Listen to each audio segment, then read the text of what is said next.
10 decisions that will change everything. Somewhere out there, right now, there's a decision waiting for you. And whether you make it or avoid it, your life will never be the same. Most people think their life changes through big events. It doesn't. It changes through 10 decisions made quietly, usually while nobody's watching. If you've ever felt like you're standing at a crossroads right now, don't scroll past this. Stay. Let's begin with something most people never stop to consider carefully: the difference between a preference and a decision that actually changes everything. Throughout an average day, you make hundreds of small choices: what to eat, what to wear, which route to take, how to respond to a minor inconvenience. These choices matter in the moment, but they don't redirect a life. They're preferences, not turning points. And the mistake most people make is treating every choice with the same weight, which means they never learn to recognize the rare moments when a decision is actually about to reroute everything that follows. A turning point decision doesn't announce itself with fanfare. It rarely arrives labeled as significant. Often it looks almost identical to dozens of ordinary decisions you've made before it. The choice to finally have a difficult conversation you've been avoiding looks, on the surface, just like any other conversation. The choice to walk away from a familiar but limiting situation looks, in the moment, just like any other exit. And yet, years later, when you trace back the actual origin of where your life shifted direction, it's rarely some obvious dramatic event. It's almost always one of these quiet decisions, made without music playing in the background, without any sense of occasion, simply a person choosing differently than they had 100 times before. This is exactly why so many people miss their own turning points entirely. They're waiting for the decision that will change everything to feel enormous, to feel unmistakably important, to arrive with some internal signal announcing its significance. But life rarely works that way. The decision to finally apply for the opportunity you'd been talking yourself out of for 2 years feels, in the moment, like just another Tuesday afternoon task. The decision to end a relationship that's been quietly limiting you feels, in the moment, like an ordinary, difficult conversation, indistinguishable from other difficult conversations you've had before. Nobody rings a bell to let you know that this particular decision is different from all the others. You only find out afterward, sometimes years afterward, that this was the exact moment everything started moving in a new direction. This is why learning to recognize these moments while they're actually happening is such a rare and valuable skill. Most people develop this awareness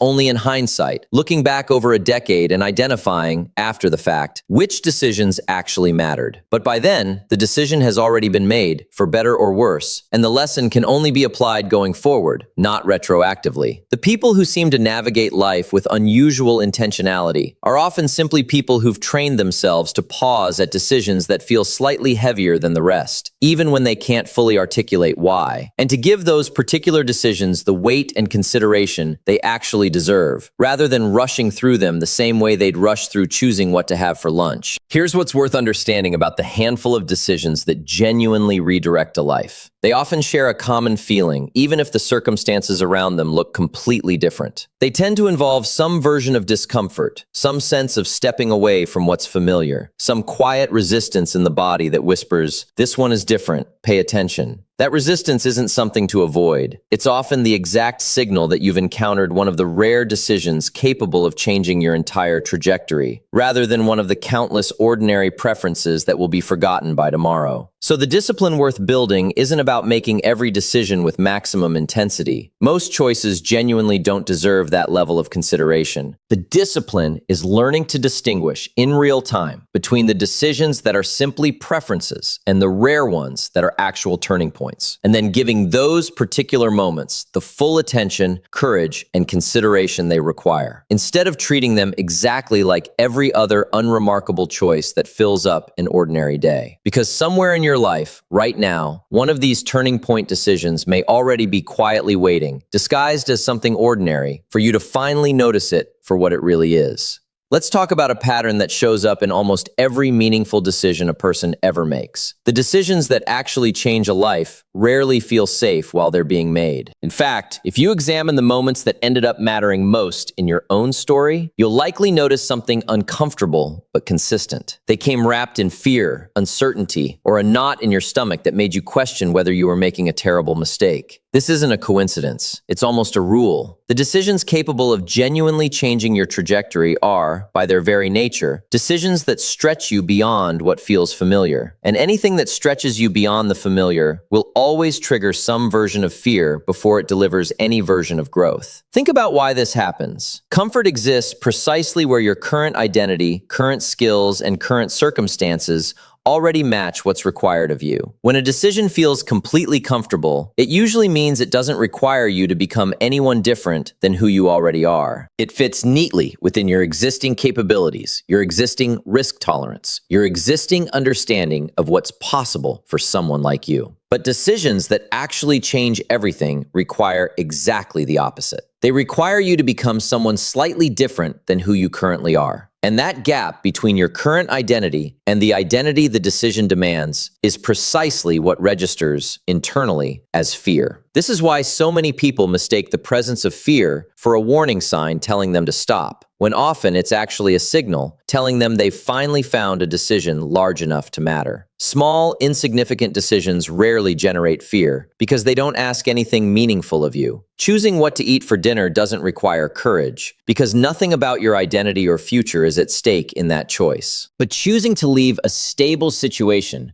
for an uncertain opportunity, choosing to have a conversation that might permanently alter a relationship, choosing to invest significant resources into something with no guaranteed return. These decisions generate fear precisely because something real is actually at stake. The size of the fear is often, in a strange way, a rough indicator of the size of the potential change. This creates an uncomfortable but important responsibility. You have to learn to distinguish between fear that's protecting you from genuine danger and fear that's simply protecting your current comfort from necessary growth. These two fears can feel remarkably similar in the body, but they come from entirely different places. The fear of walking into a genuinely dangerous physical situation exists to protect your safety. The fear of pursuing an opportunity that might not work out exists, most of the time, simply to protect your ego from the possibility of visible failure. One of these fears deserves your obedience. The other deserves your examination, and often your defiance. Here's what makes this especially difficult. In the moment you're facing one of these decisions, it rarely feels obvious which category the fear belongs to. It just feels like fear, undifferentiated and urgent, demanding retreat. This is why so many life-changing decisions get avoided entirely. The discomfort feels identical to danger, even when the actual risk is nothing more than temporary embarrassment or financial inconvenience, both of which are almost always survivable, and often even valuable in what they eventually teach you. So here's the practical shift worth making. Instead of asking, does this decision feel safe? Start asking, does this decision feel significant? And is the fear I'm feeling protecting me from real danger or protecting me from unfamiliar growth? Because if you wait for life-changing decisions to feel completely comfortable before you make them, you will wait indefinitely. And that comfortable feeling will simply never arrive. Not because the decision was wrong, but because meaningful growth was never designed to feel safe in the moment it's actually required. The scariest decisions are so often the exact ones that end up mattering most, precisely because the fear was never a stop sign. It was simply proof you'd finally found something worth being afraid of. Let's talk about a misunderstanding that keeps so many people waiting for a moment that will never come. The belief that a completely different life requires one giant, singular decision to unlock it. People imagine their transformation arriving through some enormous, dramatic choice. The day they quit everything and start over. The day they make the one bold move that changes their entire trajectory in an instant. And because they're waiting for that one massive decision to present itself, they often overlook the much quieter truth about how a life is actually rebuilt through small, aligned decisions, repeated so consistently over time that they eventually accumulate into an entirely different direction. Consider how this works in practice. Nobody becomes financially secure through one single decision made on one single day. It happens through the decision to spend slightly less than you earn, repeated across hundreds of ordinary purchasing choices. It happens through the decision to save a modest amount consistently, month after month, long before that amount feels significant enough to matter. Any one of these individual decisions, looked at in isolation, seems almost irrelevant. Skipping one unnecessary purchase doesn't change a financial future. But skipping unnecessary purchases as a consistent pattern, repeated across years, absolutely does. The individual decision is small. The compounded pattern is enormous. The same principle governs nearly every meaningful transformation. Nobody becomes healthy through one extraordinary workout or one perfect week of eating. Health is built through the decision to move your body consistently, repeated across hundreds of ordinary days, most of which feel completely unremarkable while they're happening. Nobody builds a successful career through one impressive presentation or one lucky break. Careers are built through the decision to show up prepared, repeated meeting after meeting, project after project, long before anyone in a position of authority is paying particularly close attention. This is precisely why so many people feel discouraged in the middle of their own transformation. They're measuring their progress against the fantasy of one dramatic decision that instantly changes everything. And when their actual experience looks like small, unremarkable choices that don't seem to be producing visible results yet, they conclude that this slower, quieter path must not be working. But this conclusion misunderstands how compounding actually functions. Small, aligned decisions don't produce visible results immediately, precisely because compounding requires time to build momentum. The early repetitions of any small decision look almost identical to doing nothing at all. It's only much later, once enough repetitions have accumulated, that the pattern becomes undeniable, visible, and impossible to attribute to luck or circumstance. This is also why destiny, in the way people usually imagine it, isn't something that simply happens to a person through fate or fortune. Destiny, in the most practical sense, is simply the compounded result of thousands of small decisions, most of which felt insignificant while they were being made. The person who ends up with a thriving career didn't stumble into it through one lucky moment. They arrived there through years of small decisions to keep learning, keep showing up, keep improving, repeated long after the excitement of any single decision had completely worn off. The person who ends up in a fulfilling relationship didn't get there through one romantic gesture. They got there through thousands of small decisions to communicate honestly, to show up consistently, to choose patience over frustration, repeated across countless ordinary days that nobody would think to write a story about. So if you're waiting for the one giant decision that will finally change everything, you may be waiting for something that was never actually going to arrive in the form you're expecting. The real work, the work that actually reshapes a life, is far less glamorous than that fantasy. It's the daily decision, repeated without applause, without immediate proof that it's working, chosen again and again simply because it aligns with the direction you've decided to move in. Individually, each of these decisions looks too small to matter, but compounded over enough time, they become the entire architecture of a destiny that, from a distance, looks like it must have been inevitable, when really, it was built. Decision by unremarkable decision, by someone who simply kept choosing the same direction long enough for it to become undeniable. Let's finish with the truth most people never fully confront. The belief that avoiding a decision somehow keeps your options open, that standing still is a neutral position while you wait for more clarity, more courage, more certainty. This belief feels reasonable on the surface. It feels responsible, even wise. But it's an illusion. And it's one of the most costly illusions a person can carry through life. Because indecision is never actually neutral. Refusing to decide is itself a decision. And it's usually the exact decision that quietly locks you into the default, the familiar, and the smaller version of the life you could have built. Think about what actually happens when you avoid making a choice. The situation doesn't pause and wait patiently for you to feel ready. Life continues moving forward, regardless of whether you've made a decision or not. And in that continued motion, something is still being decided, just not by you, deliberately. It's being decided by default, by whatever momentum was already in motion before you hesitated. The relationship you're unsure about doesn't remain frozen in some neutral holding pattern while you avoid the conversation. It either continues drifting in the same direction it was already heading, or it slowly erodes from lack of attention. The opportunity you're not sure you're ready for doesn't wait indefinitely for your certainty to arrive. It moves towards someone else who was willing to decide while you were still deliberating. This is the part that most people never fully internalize. Every day you postpone a decision, you're not preserving a blank, unwritten future. You're actively choosing to continue whatever is already happening right now. If your current situation is comfortable and aligned with what you actually want, that's a fine outcome. But if your current situation is exactly what you're trying to change, then refusing to decide isn't protecting you from the wrong choice. It's guaranteeing the wrong outcome by default, simply because you decline to actively choose anything different. This is why indecision indecision so often masquerades as patience, as prudence, as simply waiting for the right time. But examine most instances of prolonged indecision honestly, and you'll usually find something less noble underneath the surface. Not careful strategic patience, but fear, dressed up in more acceptable language. Fear of making the wrong choice. Fear of the discomfort a real decision requires. Fear of being responsible for an outcome that might not work out. And so,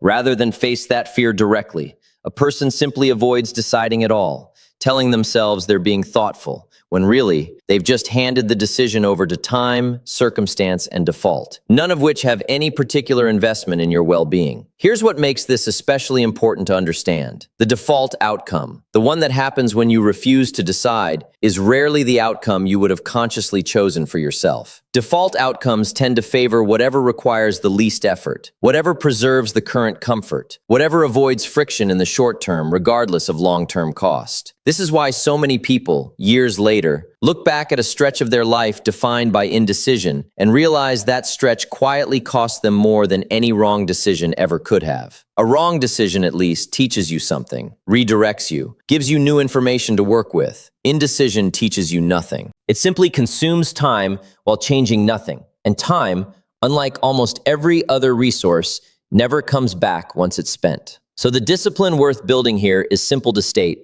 even though it's difficult to practice.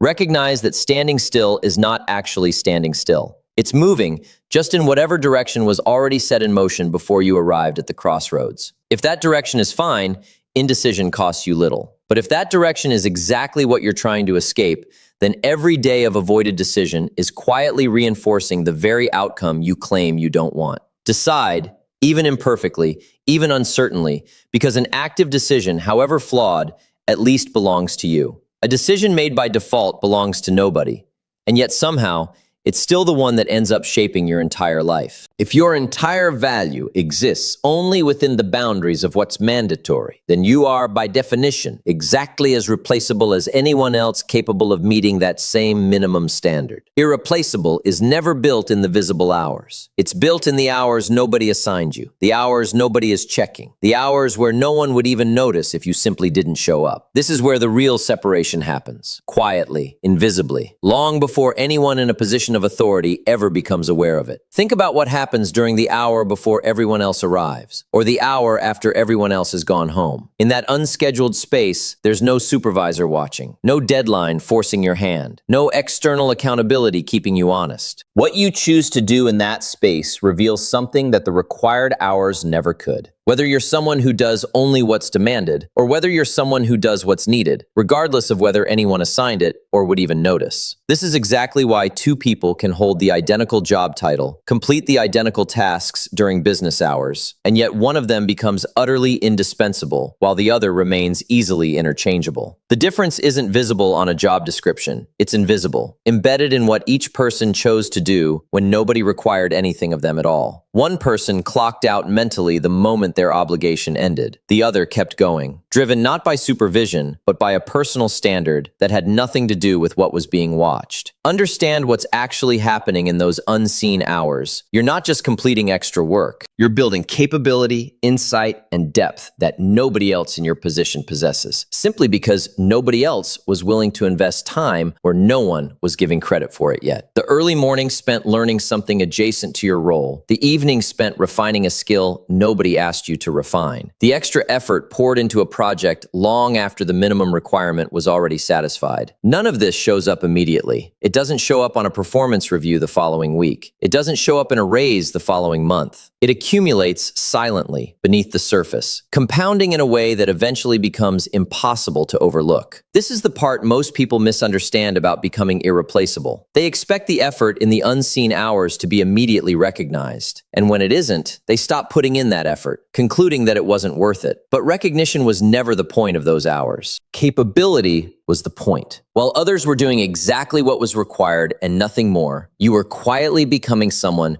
who could do more than what was required. And that gap, invisible for a long time, eventually becomes the very reason you're the one who gets called when something difficult arises. The one who's trusted with more responsibility. The one whose name comes up first when opportunities are being considered. This is why irreplaceable people often seem, from the outside, to have simply gotten lucky, promoted faster, trusted sooner, chosen more often. But luck rarely has anything to do with it. What actually happened is that long before the opportunity arrived, they had already spent countless unseen hours building a version of themselves capable of meeting it, while others were only building a version of themselves capable of meeting the minimum. So ask yourself honestly, what are you doing with the hours nobody requires anything of you? Because that answer, more than any job title, more than any amount of visible effort, is what will eventually determine whether you're someone who can be swapped out without consequence or someone whose absence would leave a gap nobody else quite knows how to fill. Let's talk about something that gets constantly overlooked in a world obsessed with skill building. Skills, no matter how impressive they sound, are far more common and far more replaceable than most people want to believe. Give someone 6 months, the right resources, and enough motivation, and they can learn to code, learn to sell, learn to design, learn nearly any technical ability that once felt exclusive to a select few. Skill acquisition has never been faster or more accessible than it is right now. And that accessibility, while wonderful in many ways, has quietly made skill alone one of the least reliable paths to becoming irreplaceable. Here's the uncomfortable truth behind this. If a skill can be learned in months, it can also be replaced in months. Whatever technical ability makes you valuable today can be matched and eventually exceeded by someone newer, hungrier, and often willing to be paid less for the exact same output. This isn't meant to discourage skill building. Skill matters, but skill was never meant to be the foundation of irreplaceability. It was only ever meant to be the entry price of the room. Getting in the room requires skill. Staying in the room, becoming someone the room cannot function without, requires something else entirely. That something else is character, and character cannot be learned in 6 months. Character is not downloaded from a course or absorbed from a weekend seminar. Character is built slowly, tested repeatedly, and proven only through time. Anyone can claim to be trustworthy in a job interview. Very few people can actually demonstrate being trustworthy across 6 consecutive years of decisions, especially the small decisions nobody was watching closely enough to notice. Think about what it actually takes to be dependable, not for one impressive project, but for years, across countless ordinary days where nothing exciting is happening and no one is paying particularly close attention. It takes showing up the same way on your best day and your worst day. It takes following through on commitments, even when circumstances shifted and an excuse would have been easy to justify. It takes remaining consistent when nobody would have blamed you for cutting corners just once. This kind of consistency cannot be faked convincingly for very long, because character reveals itself precisely in the moments nobody is paying enough attention to catch a performance. This is exactly why character is so much rarer than skill, and exactly why it's so much harder to replace. A company can train someone new on a piece of software in a matter of weeks. No company can train someone to actually be honest when honesty is inconvenient. No manager can teach someone to genuinely care about the outcome of a project when cutting a corner would have gone completely unnoticed. These qualities either exist in a person after years of consistent practice, or they don't, and no crash course accelerates that timeline.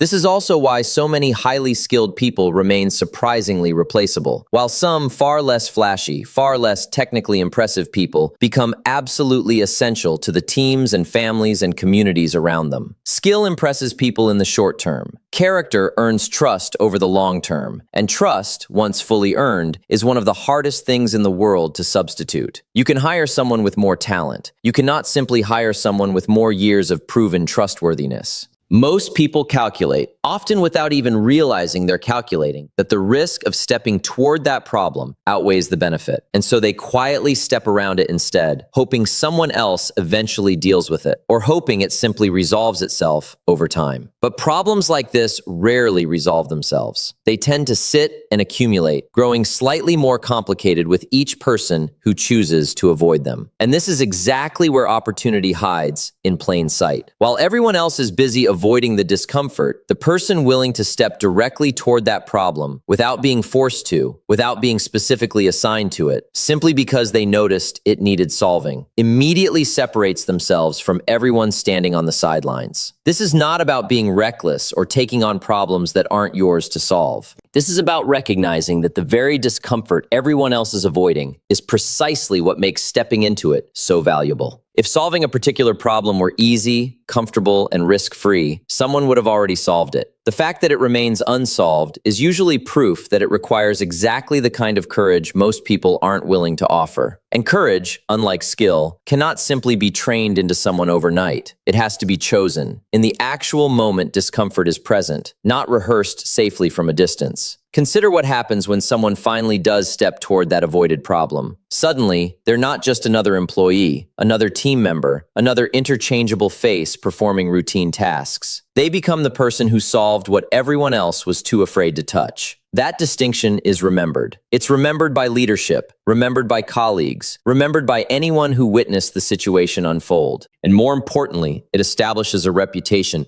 that's incredibly difficult to replace, because it's not built on a skill someone else could simply be trained to replicate. It's built on a demonstrated willingness to face discomfort when the easier option was fully available and widely chosen by everyone else. This is why the person who solves the avoided problem often ends up trusted with far more responsibility than their technical skill alone would justify. Leadership isn't only looking for the most talented person in the room. They're looking for the person who can be trusted to handle what's difficult, uncomfortable, and uncertain. Because those situations arise constantly, and having someone reliable to face them is worth far more than having another person who only performs well when conditions are already comfortable and predictable. So here's the practical truth in all of this. Look around at whatever environment you're part of right now, whether it's your workplace, your family, your community, and ask yourself honestly, what is the problem everyone can see but nobody wants to touch? That problem, uncomfortable as it may be, is very likely one of the clearest opportunities available to you to become genuinely irreplaceable. Not because solving it will be easy, precisely because it won't be. The very discomfort that's keeping everyone else away is exactly what will make your willingness to step forward impossible to overlook, and impossible, eventually, to replace. Let's finish with an image that changes how you think about your own value. The difference between being a brick and being a bridge. A brick is useful. A brick holds weight, fills a gap, serves its function within a structure. But here's the truth about bricks. Any one of them can be removed and replaced with another brick of similar size and shape, and the wall barely notices the difference. Most people, without realizing it, spend their entire careers building themselves into bricks. Solid, functional, dependable bricks, but bricks nonetheless. Fully interchangeable with the next available brick waiting to take their place. A bridge is something else entirely. A bridge doesn't just occupy space within a single structure. A bridge connects two things that couldn't reach each other without it. Remove a brick from a wall, and the wall adjusts. Another brick slides into place, and the structure continues standing exactly as it did before. But remove a bridge, and something breaks that cannot simply be patched over with another interchangeable piece. The connection itself is lost, and whatever depended on that connection now has to find an entirely new way across, if one even exists. This is the exact distinction that separates replaceable people from irreplaceable